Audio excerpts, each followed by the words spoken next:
Hello everyone, welcome to my channel. मैं हूं प्रज्ञा और आज के वीडियो लेक्चर में हम जो है क्लास 9th हिस्ट्री का chapter 1 the dawn of modern culture in Europe and India, इसके जो एक्सरसाइजेस हैं उसका हम सेकेंड पार्ट देखने वाले हैं। तो पहले जो वीडियोस है उसमें हमने पूरे ज्योग्राफी के चैप्टर्स डिस्कस कर लिए हैं, पूरे ज्योग्राफी के क्वेश्चन आंसर्स हमने डिस्कस कर लिए हैं, हमने चैप्टर 1 भी डिस्कस कर लिया है और इसका पार्ट 1 जो एक्सरसाइज का पार्ट 1 है वो भी वीडियो पब्लिश्ड है। तो आपने अगर वो वीडियोस नहीं चेकआउट किए हैं तो वो वीडियोस आप चेकआउट कर सकते हैं। तो स्टार्ट करेंगे हम पेज 104 के क्वेश्चन आंसर से। तो क्वेश्चन है trace the Greek, Roman and Islamic influences in figure 6.1। तो फिगर 6.1 जो आपकी बुक में दिया हुआ है उसमें आपको ग्रीक, रोमन और इस्लामिक इन्फ्लुएंस देखना है उस स्ट्रक्चर में। तो सेंट पीटर्स कैथेड्रल, ठीक है, ये जो सेंट पीटर कैथेड्रल है उसको कंसिडर किया जाता है एक फाइनेस्ट एग्जाम्पल रेनेसांस आर्किटेक्चर का। तो इस स्ट्रक्चर को हमको कंपेयर करना है नोत्रे डामे कैथेड्रल से। और आप क्या सोचते हैं कि in difference what do you think are the differences in the vision behind the two structure? तो ये दो स्ट्रक्चर्स में क्या डिफरेंस है, वो हमको डिफरेंसेस क्या है वो हमको बताना है। तो मैं आपको दिखा देती हूँ ये स्ट्रक्चर पेज 104 में। तो इस स्ट्रक्चर की बात हो रही है फिगर 6.11। तो ये जो स्ट्रक्चर है इसमें हमको देखना है कि इसमें ग्रीक इन्फ्लुएंस कैसा क्या है, रोमन इन्फ्लुएंस क्या है और इस्लामिक इन्फ्लुएंस क्या है इस पिक्चर में। तो इस्लामिक इन्फ्लुएंस आप देख सकते हैं, जो डोम शेप है ये इस्लाम से है, ये जो पिलर वाले स्ट्रक्चर है ये ग्रीक वगैरह है, ग्रीक इन्फ्लुएंसेस से है। तो इन सारे चीज़ों को हमको डिस्क्राइब करना है। तो सेंट पीटर कैथेड्रल्स, ठीक है, कौन सा वाला सेंट पीटर कैथेड्रल है? This one, saint Peter's cathedral. तो ये जो है इसके बारे में हमको पूरा लेखा जोखा बताना है। तो ये जो है ये क्या कॉम्बिनेशन देखता है? सबसे पहले तो ग्रीक इन्फ्लुएंस। ग्रीक इन्फ्लुएंस हम कैसे देखते हैं use of columns similar to Greek temples. तो जो कॉलम्स यूज किए गए हैं वो सिमिलर है ग्रीक टेम्पल्स के। Stress on harmony, symmetry and proportion. तो पूरा सिमेट्री में, प्रोपोर्शन में, सारी चीज़ों में ध्यान दिया गया है। तो ये जो पिलर्स हैं ये आपका ग्रीक इन्फ्लुएंस है। उसके बाद रोमन इन्फ्लुएंस अगर आप देखेंगे तो use of arches, domes and walls. The huge central dome is inspired by Roman Pantheon. Large open interior space shows Roman engineering skill. तो अगर हम देखेंगे जो ये आर्चर्स, डोम, ये रोमन इन्फ्लुएंस से है, लेकिन इस्लाम ने क्या किया था, वो जो डोम्स है, वो जो स्ट्रक्चर है, आर्चर्स है, उसको डेकोरेटिव वे से मिला है। तो रोमन इन्फ्लुएंस से जो आर्चर्स हो गए, डोम्स हो गया, वॉल्स हो गए। तो आर्चर्स क्या होते हैं आपके इस तरीके के जो स्ट्रक्चर है आर्चर्स, ठीक है, ये इधर आपको देख रहा है, ये छोटे छोटे जो आपको दिख रहे हैं बाहर निकले हुए, इन्हें आर्चर्स कहा जाता है। तो ये सारी चीज़ें जो है रोमन इन्फ्लुएंस है। फिर जो ह्यूज सेंट्रल डोम है ये भी इंस्पायर किया गया है रोमन पैंथियोन से। उसके बाद अंदर में जो लार्ज इंटीरियर स्पेस है ये रोमन इंजीनियरिंग का स्किल है। उसके बाद इस्लामिक इन्फ्लुएंस क्या है, जो decorative patterns show similarity with Islamic design. तो डेकोरेटिव पैटर्न्स जो यहाँ पे यूज़ हुए हैं इसमें, ये जो आपको डेकोरेटिव पैटर्न्स दिख रहे हैं इस तरीके का, तो ये जो है ये इस्लामिक डिज़ाइन से लिया गया है। तो curved archers and use of geometric artistic decoration reflect Islamic architecture.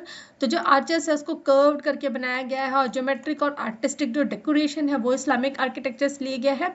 The concept of large dome was also refined in Islamic buildings like mosque. और ये जो कल्चर है, ये कंसेप्ट है, बहुत बड़ा जो डोम है, ये जो पूरा मकबरा जो दिख रहा है आपको, ये सॉरी मकबरा नहीं बोलेंगे इसको, डोम जो दिख रहा है, ये गोल सा स्ट्रक्चर जो दिख रहा है, ये भी इस्लामिक बिल्डिंग्स में ज़्यादा यूज हुआ है। तो कंपेयर करना है हमको ये जो चर्च है ये सेंट पीटर कैथेड्रल से, उसको नोत्रे डामे कैथेड्रल से। तो इन दोनों को हमको कंपेयर करना है। तो ये जो है ये रेनेसांस आर्किटेक्चर है और ये वाला स्ट्रक्चर जो है ये गोथिक आर्किटेक्चर से बना हुआ है। तो ये कब बिल्ड हुआ था? During renaissance 14th to 17th century में। और ये कब बिल्ड हुआ था? मेडिवल पीरियड 12th सेंचुरी में। तो इसका क्या है, based on classical ideas of Greece and Rome, focus on balance, proportion, symmetry and beauty.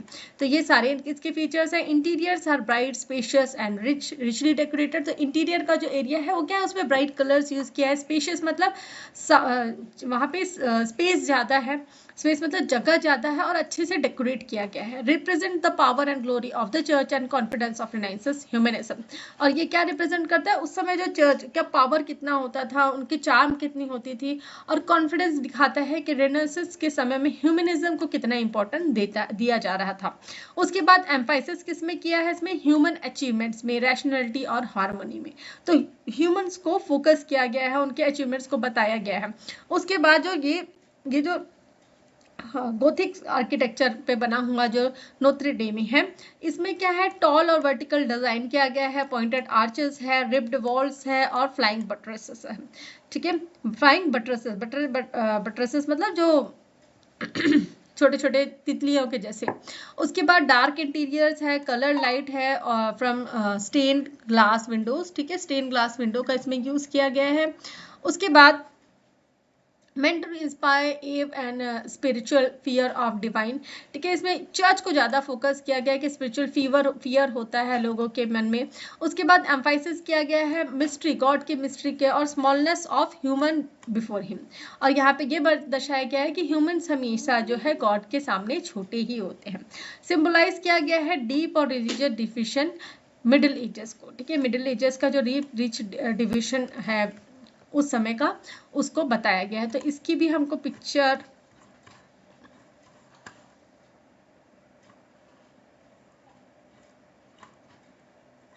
कि ये वाले चर्च के बारे में कंपेयर करने के लिए बोला गया है।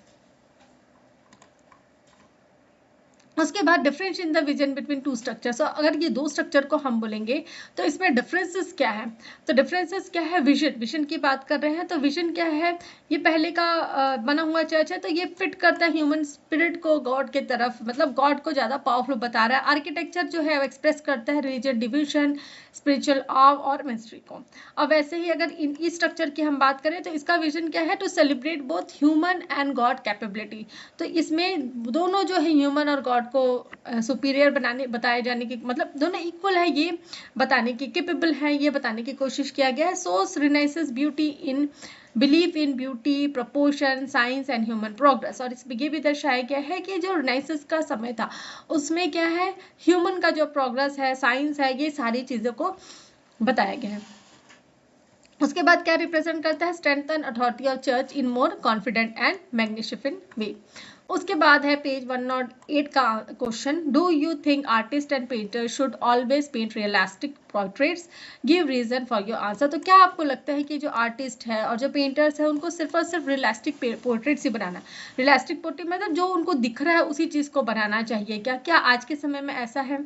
नहीं, बिल्कुल भी नहीं। आज के समय में एक बोलती है ना, मतलब जो विजुअल अपने आप को अपनी सोच को विजुलाइज करके बनाया जाता है, रियलिस्टिक पेंटिंग्स बनाया जाता है, इसकी बहुत डिमांड है मार्केट में। तो इसमें तो क्या आप ये सोचते हैं, no, artists and patients should not always paint realistic portraits। realistic portraits मतलब जो दिख रहा है सामने वही। तो art is a way to express feeling, idea, imagination and creativity. तो आर्ट क्या है, अपने फीलिंग्स को एक्सप्रेस करने का, आइडियाज और इमेजिनेशन और क्रिएटिविटी को एक्सप्रेस करने का जरिया है। तो sometimes an artist want to show the world as it is, but sometimes they want to show the world as they feel. तो कभी कभी जो है आर्टिस्ट जो है वो क्या सोचते हैं कि हमको वही दिखाना है विश्व को जो वो सोचते हैं, और कभी कभी वो चीज़ वो दिखाना चाहते हैं जो वो देख रहे हैं खुली आंखों से। तो next is, have you seen a painting और sculpture done by a famous artist? If yes, then tell the class about it. Was the painter a realistic artist? What impact did the painting leave on it? तो yes, अगर हम painting और sculpture की बात करें तो क्या अपने एरिया में, ठीक है, आपने अपने एरिया में देखा है क्या? Yes, I have seen painting and sculpture by famous artist from Chhattisgarh. तो छत्तीसगढ़ की बहुत ही फेमस आर्टिस्ट है जिनका नाम है सोनबाई राजावार। ठीक है, स्पेशली इनका जो वर्क है ये फेमस पेंटर है और स्कल्पचर भी है। तो क्या नाम है इनका? Sonabai राजावार। So she is not a realistic artist. Her artworks were made using clay, decorated beautifully with bright colors and created in very imaginative dream like form. So एकदम मतलब आप नहीं, ये रियलिस्टिक पेंटिंग नहीं है, आर्टिस्ट नहीं है, लेकिन इनकी जो आर्ट वर्क्स है वो किससे बनाए गए हुए होते हैं, क्ले, ये मिट्टी से बनाती है, इसको क्ले से बनाती है और डेकोरेटेड रहता है एकदम ब्यूटीफुली ब्राइट कलर से इसको डेकोरेट किया जाता है और एक वेरी मतलब इमेजिनेटिव और ड्रीम लाइक फॉर्म से इसको बनाया जाता है कि एकदम मतलब सुंदर सा। सी made figures, animals and daily life scenes, तो ये क्या बनाती है, फिगर्स बनाती है, एनिमल्स बनाती है, डेली लाइफ सीन्स बनाती है, but all in a very unique and creative style, not exactly right real life. तो एकदम रियल लाइफ के तो जैसे नहीं बनाती है लेकिन अपनी तरीके से उसको दर्शाने की कोशिश करती है। तो इसका इम्पैक्ट क्या है मुझ पर, तो her art made me full proud of Chhattisgarh culture. तो इनका जो आर्ट है उससे मैं बहुत प्रभावित हुई। अगर आप चाहे तो आप इंटरनेट में इनके आर्ट फॉर्म्स के बारे में देख सकते हैं, नाम से आप सर्च करेंगे तो आपके काफ़ी सारे आर्ट्स इनके मिलेंगे। तो एक गर्व की बात है कि हमारे जो छत्तीसगढ़ स्टेट से भी ऐसे आर्टिस्ट हैं जो बहुत सुंदर सुंदर इस तरीके की पेंटिंग और स्कल्पचर्स बनाते हैं। It showed me that art doesn't need to be realistic to be beautiful. तो ये ज़रूरी नहीं है कि रियल चीज़ों का ही हम रेप्लिका बना रहे हैं तो ही वो सही है, तभी है ना। उसके बाद her creativity inspired me to think differently and appreciate traditional folk and art. तो इनकी क्रिएटिविटी देख के मुझे तो ये लगता है कि हाँ, हमको भी कुछ अलग सोचना चाहिए और ये जो ट्रेडिशनल फोक्स और आर्ट है इनको अप्रिशिएट करना चाहिए। दो मैंने इंटरनेट से निकाल के यहाँ पे लगाई है जो सोनबाई जो है उनके द्वारा बनाया गया स्कल्पचर है और ये स्ट्रक्चर है। यहाँ पे कृष्ण जी है, यहाँ पे राधा है, यहाँ पे कुछ डिफरेंट मीन्स यहाँ पे लोग जो है उनको दर्शाया गया है, वुमेन्स को दर्शाया गया है। Next is why do you think the new and powerful Kings and emperors, the pope, the wealthy merchants and other preferred and encourage realistic art. तो क्यों आपको ये लगता है कि जो न्यू पावरफुल किंग्स थे, एम्परर्स थे, पॉप्स थे, ये लोग रियलिस्टिक आर्ट को एंकरेज करते थे? दे प्रीफर रियलिस्टिक आर्ट, क्यों? क्योंकि to show their power and status. तो realistic portrait made them look strong, wise and royal. तो इसलिए वो अपनी एक रियलिस्टिक पेंटिंग बनवाते थे या स्कल्पचर बनाते थे ताकि लोगों को लगे कि हाँ ये बहुत ज़्यादा पावरफुल है, इनका एक स्टेटस है, टू प्रिजर्व देयर इमेज। ठीक है, जाहिर सी बात है अपनी पेंटिंग बना रहे हैं क्योंकि उस समय कैमरा तो था नहीं, फोटोग्राफ्स खींच नहीं सकते थे, तो वो अपनी पेंटिंग बना के उसको अपनी इमेज बना के उसको प्रिजर्व करके रखा जाता था। सो बिफोर कैमरास एक्सिस्टेड, उस समय कैमरा नहीं था, इसलिए realistic paintings were the only way to keep their memory alive. तो रियलिस्टिक पेंटिंग के जरिए ही वो अपने आप को अपने आगे आने वाली पीढ़ी को दिखा सकते थे। Next is to impress others. तो जैसे कि ब्यूटीफुल और अपनी एकदम बढ़िया सी पेंटिंग बनवाया तो इससे क्या है, दूसरे लोगों को भी रहेगा कि हाँ भाई कितना अच्छा बनवाया है। तो beautiful life like art in their palace showed wealth, culture and taste. तो इससे क्या है, दूसरे लोगों को लगता था कि हाँ ये बहुत ही मतलब पैसा है इनके पास, ये अपने कल्चर को दिखाते हैं, इनका टेस्ट है, सब चीज़ मतलब अच्छा है करके ये बताने की कोशिश करते थे। To record history, next is to record history. ठीक है, जैसे उस समय कैमरा वगैरह नहीं था, इस तरीके की चीज़ें नहीं थी, तो रियलिस्टिक पेंटिंग से उनकी जो फ्यूचर जनरेशन है वो उनको पता चलता था कि वो कैसे दिखते हैं और कैसे रहते थे इन चीज़ों को। कि जैसे कि अभी के डेट में अगर हम पहले का जो हम जैसे हिस्ट्री में पढ़ते आ रहे हैं, अगर कुछ रहता नहीं तो हमको पता कैसे चलता। उस समय जो जितनी टेक्नोलॉजी उस समय थी उसके हिसाब से रिकॉर्ड हुई है, और आज की डेट में जो टेक्नोलॉजी उसके हिसाब से चीज़ें रिकॉर्ड होती है। तो आज की डेट में एक फ़ोटो का कोई मायने नहीं है, लेकिन जब हम छोटे थे तो एक फ़ोटो की तब मायने थी, क्योंकि उस समय फिल्म जो रील्स वगैरह रहते थे उससे फ़ोटोज़ डेवलप होते थे, वो भी पेपर में, गुम गया तो गया वाला हिसाब रहता था।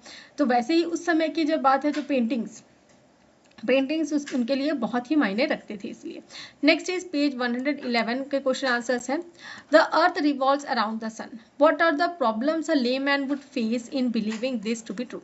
तो ये कहा जाता है अर्थ जो है, हमको पता है आज का फैक्ट है कि अर्थ जो है रिवॉल्व करता है सन के अराउंड में, लेकिन उस समय की बात है और आज की डेट में भी अगर आप ये सोचेंगे कि अर्थ कैसे, तो आपके दिमाग में एक ना एक बार तो जब आप साइंस पढ़ते हैं तो एक ना एक बार तो आया ही होगा कि और एक लेमैन मतलब जो ज़्यादा पढ़ा लिखा नहीं है, ऐसे ही कोई है, एक साधारण सा व्यक्ति है, तो वो भी सोच में पड़ जाएगा भाई ऐसा कैसे होता है, मतलब अर्थ और सूरज चक्कर, खुद ही को चक्कर आ जाए इस तरीके की बात सोचे, तो ऐसा क्यों होता है। तो ए लेमैन में face following difficulties in believing that earth revolves around the sun. क्या प्रॉब्लम्स फेस होंगी उनको? So we don't feel earth moving so it seems stationary to an ordinary person. क्यों? क्योंकि हम खुद अर्थ में रहते हैं तो हमको ये पता नहीं चलता कि अर्थ मूव हो रहा है, अर्थ कहीं हिल रहा है, घूम रहा है, ये हमको पता नहीं चलता है। तो इसलिए ये मानना थोड़ा सा मुश्किल है। Sun appears to rise and set every day which make it look like sun is moving around the sun. तो जैसे कि हमको पता है सूरज जो है वो ईस्ट से उगता है, वेस्ट में जाके डूब जाता है, तो इससे भी हमको क्या लगता है कि नहीं, सन जो है वो हमारे चक्कर लगा रहा है, मतलब पृथ्वी के चक्कर लगा रहे हैं, नॉट द अर्थ। लेमैन में not understand concept like gravity, rotation, revolution और structure of the solar system.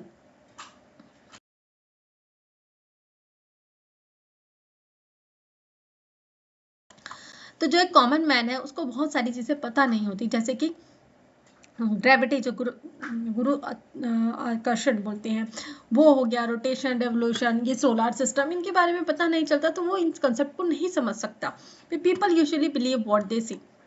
Our senses give the impression that only sun is moving। तो हर किसी को यही, मतलब हर किसी के जहन में यही आता है कि जो वो देख रहे हैं वही सही है, और हम क्या समझ रहे हैं, हमारा इंप्रेशन तो यही है ना कि सन घूम रहा है, सन उगता है, डूबता है। उसके बाद traditional ideas, myth, old teaching supported the belief that earth is centre of the universe. अब हमेशा से बहुत सारी चीज़ें जो है मिथ के तौर पर, मतलब एक भ्रम के तौर पर फैलाई गई, और वही जो ओल्ड टीचिंग्स है, जो रिलीजियस टीचिंग्स है, वो उसके कारण जो है ये भी माना जाता था कि अर्थ जो है सेंटर में है यूनिवर्स के। उसके बाद the revolution of earth can not be directly observe, it can be understood through scientific explanation. और जो भी रेवोल्यूशन है अर्थ का सन के अराउंड में, उसको हम ऐसे नहीं समझ सकते, हमको उसके लिए जो है साइंटिफिक एक्सप्लेनेशन की ज़रूरत होती है, इसलिए जो एक कॉमन मैन है वो इन सब चीज़ों को नहीं समझ सकता। Next is what are the factors that made changes in the middle age possible। तो अगर हम देखेंगे तो मिडिल एजेस में जो चेंजेस हुए वो कि उसका होने का जो फैक्टर्स हैं, उनका रीजंस क्या है, वो कैसे हुए, उसके बारे में हमको बताना है। तो factor that made the changes in the middle ages possible are. तो कौन से फैक्टर्स हैं? फर्स्ट है growth of towns and trade. तो जैसे कि हम हिस्ट्री में पढ़ते आ रहे हैं, धीरे धीरे जब समय बीतता गया तो नई नई सिटीज़ बनते गई, नए नए टाउन्स बनते गए, और जो छोटे टाउन्स थे वो बड़े होते गए और नए टाउन्स बनते गए। तो ग्रोथ ऑफ, फर्स्ट पॉइंट क्या है? Growth of town and trade. As trade increase, new towns develop, merchants and craftsman became wealthy and wanted a better social and cultural life which led to new ideas. तो जैसे जैसे जो है trade increase होता गया, नए towns develop होते गए, जो मर्चेंट्स और क्राफ्ट्समैन है वो क्या होते गए? वेल्दी होते गए, मतलब वो रिच होते गए, है ना, उनके पास पैसा ज़्यादा हो गया। इसलिए हर किसी को जैसे जैसे पैसा ज़्यादा होता है, वेल्थ बढ़ते जाती है, तो उनको अपना सोशल और कल्चरल लाइफ को भी बढ़ाने का मन करता है। तो इससे क्या है, नई आइडियाज आते गए। उसके बाद राइज ऑफ मिडिल क्लास। एक मिडिल क्लास एक अलग एक नया क्लास जनरेट हुआ, जिसे मिडिल क्लास, पहले रिच और पुअर ही होता था, अब एक मिडिल क्लास आ गया, एक new educated wealthy middle class emerge. तो एक नया एजुकेटेड और वेल्दी मिडिल क्लास आ गया। तो दे सपोर्टेड, इन्होंने क्या सपोर्ट किया? Learning, art, literature and scientific thinking which encourage change. तो इससे जो है चेंजेस आए। उसके बाद जो है डिक्लाइन ऑफ फ्यूडलिज्म। तो फ्यूडलिज्म वो होता है जिसमें क्या होता है, फ्यूडल लॉर्ड्स होते हैं, और जो कि पूरे गांव का एक गांव के मुखिया के तौर पे होते हैं। तो जो फ्यूडल लॉर्ड्स थे वो वॉर्स के कारण धीरे धीरे कम होने लग गए, इकोनॉमिक चेंजेस के कारण कम होने लग गए, और जो किंग्स हैं उनकी सुप्रीमेसी के कारण कम होने लग गए। तो इससे क्या है, लोगों को ज़्यादा फ्रीडम मिली और लोग थिंक करने और लोग सोचने लगे और प्रोग्रेस की तरफ आगे बढ़ने लगे। उसके बाद कॉन्टैक्ट विद अरब स्कॉलर्स। तो यूरोपियंस जो है अरब साइंटिस्ट के कॉन्टैक्ट में आए, जिन्होंने प्रिजर्व करके रखा था और ट्रांसलेट करके रखा था ग्रीक और रोमन नॉलेज को। तो इससे भी नए आइडियाज़ आए जो साइंस, मैथमेटिक्स और मेडिसिन को एक नई दिशा दी यूरोप में। तो नई चेंजेस के साथ नए साइंस, मैथमेटिक्स और मेडिसिन में भी काफ़ी की सोच में भी काफ़ी चेंजेस आए। उसके बाद रिवाइवल ऑफ क्लासिकल लर्निंग। तो एंशंट ग्रीक और रोमन बुक्स को रीडिस्कवर किया गया। देयर जो आइडियाज़ उसमें लिखे गए थे, रीजन, फिलॉसफी और human values inspired people to question old beliefs. तो इससे लोगों को इंस्पायर किया गया। उसके बाद जो है invention of printing press. Printing press के आने के बाद से books could not be printed quickly and cheaply. तो बुक्स को है क्या है, अब हम क्विकली प्रिंटिंग प्रेस के आने के बाद से वो क्या है, उसको प्रिंट किया जाता था, आसानी से प्रिंट करके जा सकता था, किया जा सकता था और काफ़ी कम दाम में, ठीक है, चीप भी हुआ करते थे। तो knowledge spread faster and reached many people, increasing awareness and education. तो नॉलेज जो है इससे क्या हो गया, फास्टर तरीके से लोगों तक पहुंचने लग गया, जो जानकारी है लोगों तक अच्छे से पहुंचने लग गई, इससे भी अवेयरनेस और एजुकेशन जो है वो इंक्रीज हुआ। Next, new scientific ideas and discoveries. तो डिस्कवरीज हुई एस्ट्रोनॉमी, जियोग्राफी, साइंस में, जिससे लोगों के सोचने का तरीका ही बदल गया। तो ये जो न्यू आइडियाज जो है वो ओल्ड सुपरस्टिशंस, जो चर्च के सुपरस्टिशंस थे, जो उनके बिलीव्स थे, उसको उन्होंने ब्रेक किया और जिससे भी प्रोग्रेस आगे हुआ, एंकरेज किया प्रोग्रेस को। Next is why did kings establish autocratic monarchies, what role did middle class play in their formation. तो किंग्स जो है वो ऑटोक्रेटिक मोनार्चीज क्यों एस्टैब्लिश करते थे और जो मिडिल क्लास है उसका क्या रोल है इनके फॉर्मेशन में।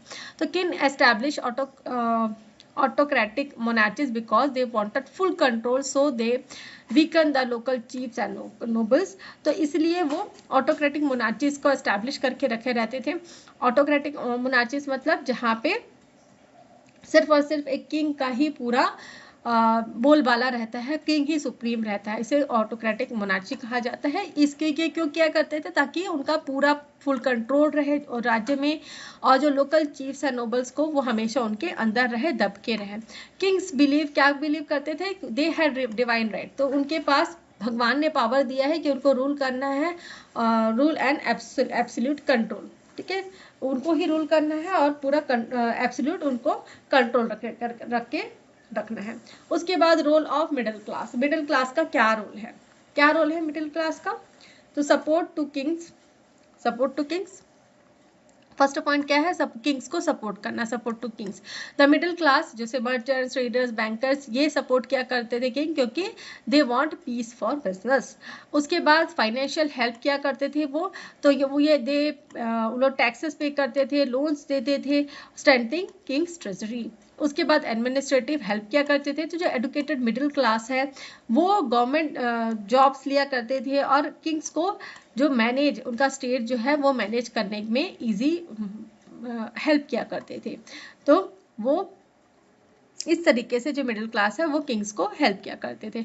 Next is how did urbanization and trade help in development of middle class. तो अर्बनाइजेशन और ट्रेड कैसे डेवलप किया मिडिल क्लास में। तो urbanization and trade help in the development of middle class as. तो कैसे डेवलप किया, तो सबसे पहले ग्रोथ ऑफ टाउन्स कैसे ग्रो हुए, एज सिटीज डेवलप। तो जैसे जैसे सिटीज डेवलप होने लगी, new professions like merchants, banker, craftsman and shopkeepers emerged. तो जैसे जैसे नए शहर आए वैसे वैसे जो है नए प्रोफेशन जैसे कि मर्चेंट, बैंकर, ये सारे आए। उसके बाद ट्रेड इंक्रीज हुआ, द ट्रेड क्रिएटेड वेल्थ। और ट्रेड से, व्यापार से क्या हुआ, वेल्थ क्रिएट हुआ, पैसे क्रिएट हुए। तो उससे क्या है, ग्रुप ऑफ जो पीपल है वो नोबल्स और या पेशेंट्स नहीं रहे, given rise to group of people who were neither nobles और नॉट पेशेंट्स। उसके बाद इकोनॉमिक इंडिपेंडेंस आई। उसके बाद this peoples earn their own income and become socially important. उसके बाद education and skill, town life encourage learning leading to more educated middle class. उसके बाद क्वेश्चन नंबर 4 है, in what way did trade and war contribute to the exchange of scientific knowledge between countries. तो व्यापार और लड़ाई से ये जो साइंटिफिक नॉलेज है एक कंट्री से दूसरे कंट्री में कैसे जा रहा था। तो trade and war is contribute to the exchange of scientific knowledge between countries in following ways. तो सबसे पहले ट्रेड रूट्स जो है वो डिफरेंट कल्चर्स को कनेक्ट करता था। तो ट्रेडर्स जो है, ठीक है, जो भी ट्रेडर्स है वो अपने बुक्स है, आइडियाज है, इंस्ट्रूमेंट्स है, टेक्नोलॉजी है, उसको एक जगह से दूसरी जगह कैरी करके जाते थे, जिससे दूसरे जो जगह है, जैसे अरब के जो लोग हैं, अगर वो कोई बुक लिखा है उन्होंने, वो बुक लेके जा रहे हैं दूसरे जगह पे, वहाँ के लोगों को दे रहे हैं, तो इससे वो कनेक्ट होता था। उसके बाद scientific transfer of scientific tool, तो जैसे भी compass, paper, numerals, medicine etcetera, ये मूव होते थे एक रीजन से दूसरे रीजन में। तो war bought cultural context. So जो victorious armies brought scholars, books and knowledge from other land. तो जो भी अगर वॉर वगैरह हो रहा है तो जो आर्मी जीत जाती है वो वहाँ के जो सामान है जैसे कि वहाँ के बुद्धिमान लोग, बुक्स, नॉलेज इसको अपने लैंड पे लेके जाते थे. उसके बाद इन्वेंशंस का एक्सचेंज होने लग गया. तो टेक्निक्स जो है एस्ट्रोनॉमी में, नेविगेशन में, मैथमेटिक्स, मेडिसिन में ये एक दूसरे से एक जगह से दूसरी जगह जाने लग गई. उसके बाद लर्निंग फ्रॉम अदर सिविलाइजेशन. तो यूरोपियंस जो है उनको कई साइंटिफिक आइडियाज मिले जैसे कि हमने चैप्टर में देखा है, अरब से, पर्शिया से, इंडिया से और चाइनीज से. जैसे कि सिल्क की टेक्नोलॉजी चाइनीज ने डेवलप की, गन पाउडर चाइनीज ने डेवलप किया, जो इंडिया है उन्होंने मैथमेटिक्स में काफ़ी प्रोग्रेस किया. तो ये सारी जो है एक जगह से दूसरी जगह एक्सचेंज होने लग गई. नेक्स्ट क्वेश्चन है what were the unique features of ancient European classic literature, why didn't the study of classic flourish during middle ages. तो ये यूनिक फीचर क्या है इंडिया यूरोपियन क्लासिक लिटरेचर का, और जब मिडिल एजेस का समय था तो अब ये क्यों नहीं हुई. तो हमने जैसे कि चैप्टर में देखा चर्च के कारण जो है ये जो चीज़ें हैं वो फल फूल नहीं पाती थे. तो क्या है यूनिक फीचर्स है एंशिएंट यूरोप क्लासिक लिटरेचर का. तो एंशिएंट क्लासिक जो यूरोपियन क्लासिक लिटरेचर है focus on human values and reason. तो classical literature encouraged people to think logically and understand human behavior. Writers discussed justice, courage, wisdom and the importance of good character. तो ये features हुआ करते थे. तो सबसे पहला क्या है focus on human values and reason. उसके बाद development in drama, philosophy, history and poetry. तो मैनी ग्रेट वर्क्स है डिफरेंट फील्ड्स में जैसे कि ड्रामा है, फिलोसफी है, हिस्ट्री है, पोएट्री है. तो these works shape western thinking for centuries. उसके बाद clear, beautiful and logical language use किया जाता था. तो writing style was simple, attractive and easy to understand. Ideas were presented in well organized and logical manner, showing the richness of Greek and Roman language. और stress किया किसमें किया जाता था ऑब्जर्वेशन और मोरल थिंकिंग में. तो classical writers observe nature, society, human behaviour carefully and also taught moral lessons how to live a good and meaningful life. उसके बाद द स्टडी, ये जो क्लासिक्स की स्टडी है ये क्यों फ्लरिश नहीं हो रही थी मिडिल एजेस में, क्यों. फर्स्ट पॉइंट है the church control education and discourage questioning. तो मिडिल एजेस के समय में चर्च के पास पूरा कंट्रोल पावर होता था स्कूल्स का, और क्या पढ़ाना है नहीं पढ़ाना है. तो इससे वो डिस्करेज करते थे कि कोई भी ज़्यादा क्वेश्चंस ना करें, कोई भी अपने विचारों को मत सोचे, वो सिर्फ और सिर्फ ब्रेन वॉश करने का काम करते थे. तो because it beliefs only on religious teaching should dominate. और ये चर्च वाले क्या चाहते थे कि सिर्फ और सिर्फ जो रिलीजियस टीचिंग है उनको ही हमको पढ़ाना है, उनके बारे में ही लोगों को बताना है, रेस्ट कुछ भी नहीं. तो Latin language barrier, text were in Latin and Greek. तो जो भी क्लासिकल बुक्स थे वो ओल्ड लैटिन और ग्रीक लैंग्वेज में लिखी गई थी. तो बहुत कम लोग इस लैंग्वेजेस को जानते थे, इसलिए जो कॉमन पीपल है even the scholars could not read them. उसके बाद lack of interest in rational thinking. तो जैसे कि मैंने अभी बताया तो चर्च है वो पूरा दिमाग ब्रेन वॉश करके रखते थे लोगों का. तो वो अपना कहाँ सोचेंगे, जो रैशनल थिंकिंग है जो हम अपने तरीके से सोचते हैं उसको सोचने ही नहीं दिया जाता था. तो people were more focused on faith, religious rituals and superstition. Scientific and logical thinking received very less importance. जैसे कि मैंने बताया कि लोगों का पूरा ब्रेन वॉश करके उनको सिर्फ और सिर्फ फेथ, रिलीजियस रिचुअल, सुपरस्टिशन के बारे में ही बताया जा रहा था. तो साइंटिफिक और लॉजिकल थिंकिंग जो है वो बहुत ही कम इंपॉर्टेंस रखती थी. Next is sorry war and instabilities. तो यूरोप में बहुत सारे वॉर्स हुए, इन्वेशंस हुए, पॉलिटिकल प्रॉब्लम्स आए. इसके कारण लोग अनरेस्ट से मतलब एक विचलित परिस्थिति में रहते थे. इसलिए भी जो है लोगों के पास टाइम नहीं था, रिसोर्स नहीं थी ताकि वो एंशिएंट लिटरेचर या साइंटिफिक आइडियाज को पढ़ सके. तो यहाँ पे हमने काफ़ी सारे क्वेश्चन आंसर्स देख लिए हैं, और बाकी के जो 10 क्वेश्चन आंसर्स हैं वो नेक्स्ट वीडियो लेक्चर में देखेंगे. मैं आशा करती हूँ कि आपको ये वीडियो लेक्चर समझ में आया. वीडियो लेक्चर समझ में आया तो वीडियो को लाइक शेयर करें, कमेंट करके बताएं कि वीडियो कैसा लगा. मेरे चैनल के वीडियोस अगर आपको पसंद आते हैं तो चैनल को सब्सक्राइब कर लीजिए, बेल नोटिफिकेशन को भी ऑन कर लीजिए ताकि जब भी मैं नए वीडियोस डालूँ तो आपको नोटिफिकेशन मिल सके. Thanks for watching.